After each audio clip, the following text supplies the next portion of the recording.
Hey guys, it's Mr. Morales and Miss Tate. we're here to talk about science tools. So, I don't know if you can tell or not. Wait. Science tools. Yay! Yeah. Yeah. Okay, go ahead.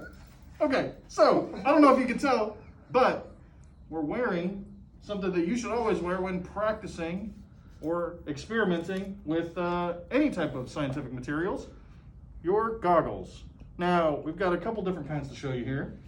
We have the standard kind with the ventilation built in, and they're nice with the masks because of the ventilation. And then Miss Tate is showing off another kind that are almost like sunglasses. They're kind of nice, right? So, we also have the standard pair that you'll see whenever you guys come back. They're nice, I promise, and they fit well.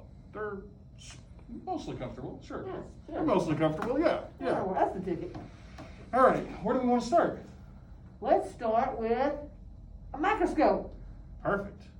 We would use our microscope, and this little microscope doesn't have a light in it. It has a mirror, so we have to use reflection to view our slides.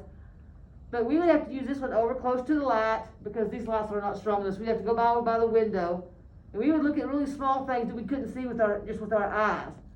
So we would take this, we would look down through here. We have a little focus here, and we would change it. We would look at little slides of maybe even little insects or anything we might want to look at that's so small we can't see it. That's good stuff. So, another kind of magnification device or something that we want to look at something a little smaller is a hand lens. And we have a couple different kinds here actually. So, we've got this nice small hand lens. We've got the larger magnifying glass. And then we have the one that's just right. So, I have a little sticky note here. If you want to get in close, Mr. Herring, you can. Mr. Herring's filming for us today. You can check this out here. Yeah, get in on this. Ooh. Let's see if we can get it. See, makes the numbers nice and big. We're able to read them a little better, I think. Aside from my handwriting, of course. Awesome. So that's a hand lens. What you got next for us, What Miss I Tate? got over here, I have got a pan balance. It's kind of more of a bucket balance, but it's a pan balance. I got two different things. This is something I'm going to use to make sure that something is level, okay? I really can't just put just one thing over here because it just goes, that side goes down. So, see how it just goes down? So I'd have to put as many over here as I have on this side to balance it out. Kind of like a seesaw. I'm trying to make everything balanced. If I just put one over here, see how that side's really down? So I'd have to balance it back out. And so our pan balance will make sure that they have equal amounts on both sides. And that's one way of doing some measuring, making sure that they are equal. Perfect. So, next we have the spring scale or the Newton scale, right? And this one can measure weight or it can measure force. Now, what do we have to hang from this, Miss Tate? Ah, perfect. So, we're gonna hook it on here and you'll see, oh, it's actually hard for me to see, the measurement here.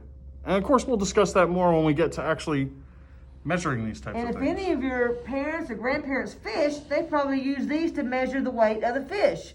They hook them in there and this will measure their fish. They use these spring scales a lot. And you'll see spring scales in the grocery store to measure your fruits and vegetables. They have spring scales as well. Indeed. All right. I think we have one more item, right, Miss Tate? One more. Okay. Now our last one is the triple beam balance. Triple beam. The triple beam. Now, we have been messing with this one all day, trying to get it just right for you guys.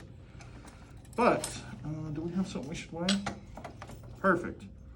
So, Triple beam balance is very accurate. yes. So we want to just move these over. Oh, they got stuck on me. How are we looking? I think it's a little light, right? Get stuck.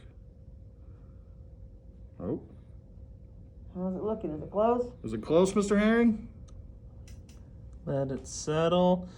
You know, it is almost level. It is just a bit above. So what does that mean if it's above the line? If it's above the line, that means we haven't gotten it just right yet. So, let's, don't know if we Move take it this. over, you one- got to pull us back. I know. So if we move this, we're gonna have to pull this guy all the way back. We'll see. Yeah, and it's stuck. Yeah, it's sticking right now. Yeah, it's sticking, It's but been in a box all summer long. yeah, So we need to get it out and oil it up really good and get it ready for you guys. yeah. So we can measure some more things. So we can get weigh some things more measured. things. Now, a lot of these things you should have seen in when you were watching your videos. They should have showed you the pan balance, the microscope. I know they showed you the spring scale. So we just wanted to show you that we have some of these things here at school too that we can play with, we can use to, not play with, we can use them to experiment with. Yes. So anything else we're gonna cook with? I think that's it.